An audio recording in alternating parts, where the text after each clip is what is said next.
আসছে 2024-25 অর্থ বছরের জন্য 2,65,000 কোটি টাকার বার্ষিক উন্নয়ন কর্মসূচি বা এডিপি চূড়ান্ত করেছে সরকার, যা চলতি অর্থ বছরের মূল এডিপির থেকে 2,000 কোটি টাকা বেশি।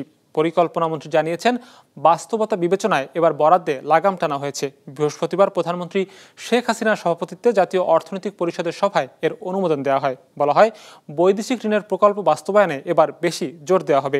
ওয়ালটন ফ্রিজ কিনে অনেকের মতো আপনিও হয়ে যেতে পারেন মিলেনিয়াল। সেরা পণ্যের সেরা অফার। আগামী 1 বছরে দেশের উন্নয়নে সরকার যত টাকা খরচ করবে তার 1/3 ঋণ নেওয়া হবে বিদেশ থেকে, টাকার অঙ্কে যার পরিমাণ 1 লাখ কোটি। আর সরকারি তহবিল থেকে ব্যয় করা হবে 1,65,000 কোটি টাকা।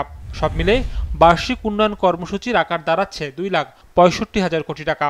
গেল বছর যা ছিল 2,63,000 কোটি, অর্থাৎ বেড়েছে 2,000 কোটি টাকা। যদিও সংশোধিত এডিপির থেকে এই বরাদ্দ 20,000 কোটি টাকার মতো বেশি।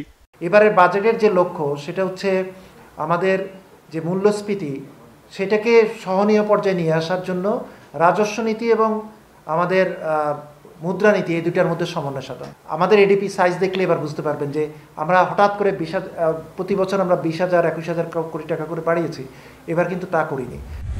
বরাবরের মতোই নতুন এডিপিতেও বরাদ্দ সবচেয়ে বেশি পরিবহন ও যোগাযোগ খাতে 70,687 কোটি টাকা, যা মোট উন্নয়ন ব্যয়ের শতকরা 17% প্রায়।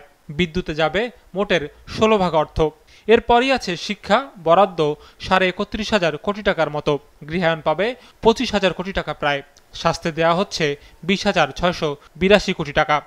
গত অর্থ বছরের তুলনায় এই অর্থ বছরে আমরা এডিপির সাইজ খুব বড় একটা করিনি।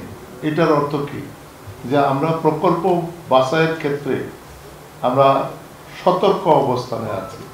নতুন এডিপিতে মোট প্রকল্প আছে 1,321টি। এর মধ্যে সরকারের নতুন প্রকল্পের সংখ্যা 1,225টি।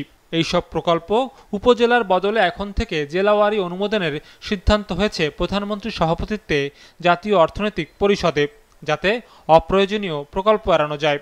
রুগ্ন প্রকল্পগুলো বা রুগ্ন হতে চাচ্ছে সেগুলোকে আমরা অগ্রাধিকার ভিত্তিতে আমরা দেখি। তবে 3 মাসে যে আমরা রিভিউটা করব, সেই রিভিউটা কিন্তু অনেক কিছু আমাদেরকে পথে তুলে দেবে এবং আর বিলম্ব হবে বলে আমি মনে করি না। সংবাদ সম্মেলনে জানানো হয়, চলতি অর্থ বছরের প্রথম 10 মাস অর্থাৎ জুলাই থেকে এপ্রিল পর্যন্ত এডিপি বাস্তবায়নের হার দাঁড়িয়েছে 49.26%। গেল বছরও যা 50%-এর উপরে ছিল। ইন্টারভিন করতে বিজনেস রিপোর্ট, মাছরাঙা টেলিভিশন।